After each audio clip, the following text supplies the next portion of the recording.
ஸ்கூலுக்கு போகிற பசங்களும் நம்ம ஆஃபீஸ்க்கு போகிறவங்களும் பார்த்தீங்கன்னா லஞ்ச் பாக்ஸ் எடுத்துகிட்டு போனாங்கன்னா மீதி எடுத்துகிட்டு வராமல் இருக்கிற மாதிரி நீங்கள் வந்து சாப்பாடு செஞ்சு கொடுக்கணும்னா இந்த மாதிரி முறையில் தக்காளி சாதம் நீங்கள் பண்ணி கொடுங்க. அதே மாதிரி அதுக்கேற்ற சைட் டிஷ்ஷான வாழைக்காய் வறுவலும் இந்த மாதிரி பண்ணி கொடுங்க. ரொம்ப சிம்பிளாகவும் அதே சமயம் ரொம்ப டேஸ்டியாகவும் இருக்கும். கண்டிப்பாக லஞ்ச் பாக்ஸ் வந்து மிச்சமே ஆகாது. இது எப்படி பண்ணலான்னு நம்ம ஃபுல் வீடியோவில் பார்த்து தெரிஞ்சுக்கலாம் வாங்க.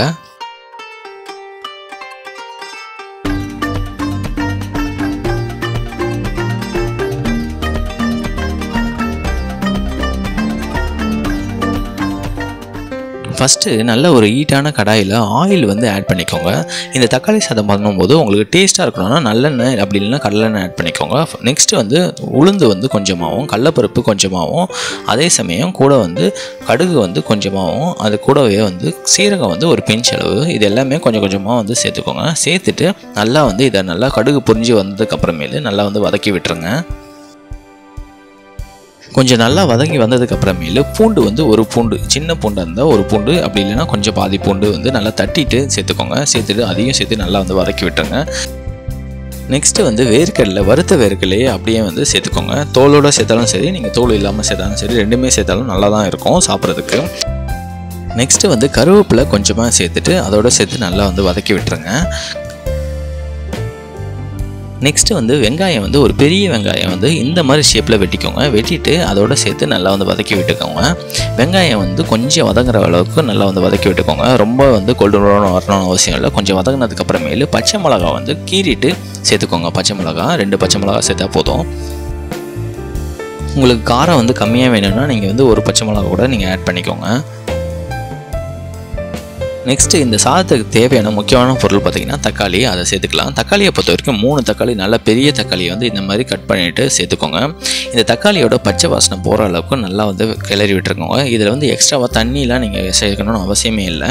தண்ணி இல்லாமல் அந்த தக்காளியிலேருந்து சாறு வெளில வரும் பார்த்திங்களா, அது அளவுக்கு வதக்கினாலே நம்ம போதும். கொஞ்சம் லைட்டாக வதக்கிட்டு உப்பு வந்து ஒரு பிஞ்ச் அளவு சேர்த்துக்கோங்க. அது கூடவே வந்து மஞ்சத்தூள் வந்து ஒரு பிஞ்ச் அளவு சேர்த்துக்கோங்க. நெக்ஸ்ட்டு தனி மிளகாத்தூள் வந்து ஒரு டேபிள் ஸ்பூன் அளவு சேர்த்துக்கோங்க. காரம் வந்து உங்களுக்கு தேவையான அளவு பார்த்து சேர்த்துக்கோங்க. சேர்த்துட்டு இதை வந்து நல்லா வந்து கிளறி விட்டுக்கோங்க.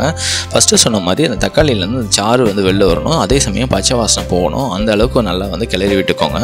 கிளறி விட்டுட்டு இது கூடவே வந்து நெக்ஸ்ட்டு வந்து ஒரு பிஞ்ச் அளவு வந்து பெருங்காயத்தூள் வந்து சேர்த்துக்கோங்க. இந்த பெருங்காயத்தூள் வந்து சேர்க்கறதுனால நல்லா வந்து ஒரு வாசனை கொடுக்கும் நமக்கு தக்காளி சாதம்.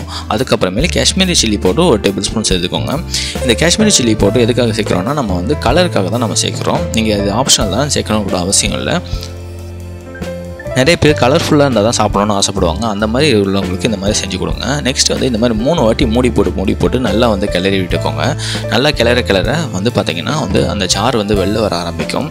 இதை நல்லா மசிச்சு நல்லா வந்து கிளறி விட்டுக்கோங்க.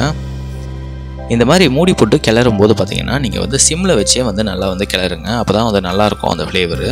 இப்போ லாஸ்ட்டாக வந்து மூடி போட்டு ஒரு நிமிஷம் அப்படியே விட்டுருங்க. கொஞ்சம் நேரம் 1 நிமிஷம் வந்து நல்லா வந்து இதுவாகிட்டு இருக்கணும். நம்ம சைட் டிஷ் வந்து நம்ம ரெடி பண்ணிக்கலாம். சைட் டிஷ்க்கு நம்ம வாழைக்காய் வறுவல் தான் நம்ம செட் பண்ண போகிறோம். வாழைக்காயை பொறுத்த வரைக்கும் இந்த மாதிரி ரவுண்டு வாக்கில் வந்து நல்லா வந்து வெட்டிக்கோங்க. வெட்டிட்டு நல்லா கழுவிட்டு அதுக்கப்புறம் ஒரு பாத்திரத்தில் எடுத்து வச்சுக்கோங்க. எடுத்து வச்சுட்டு நம்ம வீட்டில் யூஸ் பண்ணுற மசாலா இருக்குது பார்த்திங்களா, அதை ஆட் பண்ணாலே போதும். எக்ஸ்ட்ராவாக நம்ம ஆட் பண்ணணும்னு அவசியமே இல்லை. ஒரு பிஞ்ச் அளவு வந்து உப்பு வந்து சேர்த்துக்கோங்க. சேர்த்துட்டு நம்ம வீட்டில் அரைச்சி வச்சுருப்போம்ல மிளகாத்தூள், அதில் வந்து ஒரு 1.5 ஸ்பூன் வந்து கொஞ்சம் அதிகமாக சேர்த்துக்கோங்க. 1.5 ஸ்பூன் வந்து 1.5 ஸ்பூன் டேபிள் ஸ்பூன் அளவு இல்லை, கொஞ்சம் அதிகமாக இருக்க மாதிரி இருக்கும். அதை வந்து சேர்த்துட்டு கொஞ்சம் நல்லா வந்து இந்த மாதிரி நல்லா பரட்டி விட்டுக்கோங்க. பரட்டி விடும்போது அந்த தண்ணி ஊறி இருக்குது பார்த்திங்களா, அந்த தண்ணியிலே நல்லா வந்து ஒட்டிக்கும். நீங்கள் எக்ஸ்ட்ராவாக ஆயில்லாம் ஆட் பண்ணணும்னு அவசியம் இல்லை. அந்த தண்ணியிலே நல்லா வந்து ஒட்டிக்கும். இந்த அளவுக்கு வந்திருக்கும். மசாலாலாம் போட்டு கொஞ்சம் நேரம் மூடி போட்டு வச்சுருங்க. அதுக்கப்புறமேல நம்ம தக்காளி நம்ம ரெடி பண்ணியிருந்தோம்ல, அதை வந்து எப்படி இருக்குன்னு பார்க்கலாம் வாங்க. நமக்கு ஃபுல்லாக ரெடி ஆகிடுச்சு. இந்த டைமில் வந்து சாப்பாடு வந்து நம்ம ஆட் பண்ணிக்கலாம். சாப்பாடை பொறுத்த வரைக்கும் நீங்கள் பிரியாணி ரைஸும் ஆட் பண்ணிக்கலாம். அதே சமயம் நார்மல் ரைஸ் கூட நீங்கள் ஆட் பண்ணிக்கலாம். இந்த பக்குவத்துக்கு எந்த ரைஸ் வந்து கரெக்டாக இருக்கும்ன்றது பார்த்துக்கோங்க. கொஞ்சம் அதிகமாக இருந்தால் பிரியாணி ரைஸ் ஆட் பண்ணிக்கோங்க. சாப்பாடை ஆட் பண்ணிட்டு நல்லா வந்து கிளறி விட்டுக்கோங்க. தக்காளியோட ஃப்ளேவரு எல்லா சோறுலேயும் வந்து நல்லா வந்து இறங்கியிருக்கணும். அந்த அளவுக்கு நல்லா வந்து கிளறி விட்டுக்கோங்க. கொஞ்ச நேரம் நல்லா இந்த மாதிரி கிளற பார்த்திங்கன்னா நமக்கு நல்ல ஒரு கலர்ஃபுல்லான தக்காளி சோறு ரெடி ஆகிருக்கும். இந்த மாதிரி ரெடி ஆனதுக்கப்புறமேல கொஞ்சமாக கொத்தமல்லி வந்து தூவி விட்டுருங்க. தூவி விட்டுட்டு கொஞ்சம் நல்லா வந்து கிளறி விட்டுக்கோங்க. இப்போ நமக்கு தக்காளி சாதம் நமக்கு ஃபுல்லாகவே ரெடி ஆகிடுச்சு. நெக்ஸ்ட்டு வந்து நம்ம வாழைக்காய் நம்ம வச்சுருந்தோம் பார்த்திங்களா, அதை வந்து இப்போ வறுக்க ஆரம்பிச்சிடலாம். கொஞ்சமாக ஆயில் விட்டுக்கோங்க.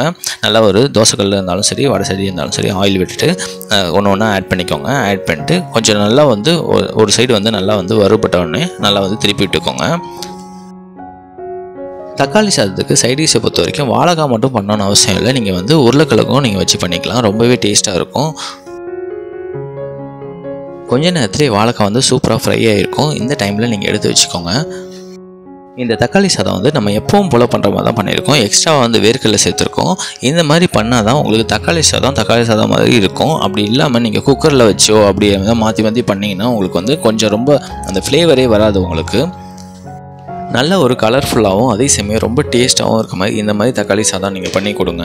கண்டிப்பாக உங்களுக்கு லஞ்ச் பாக்ஸில் வந்து மிச்சமே இருக்காது. உங்களுக்கு இந்த வீடியோ பிடிச்சிருந்தா நீங்களும் வீட்டில் ட்ரை பண்ணி பாருங்கள். மறக்காமல் லைக், கமெண்ட் அண்ட் சப்ஸ்கிரைப் பண்ணிவிடுங்க. தேங்க்யூ.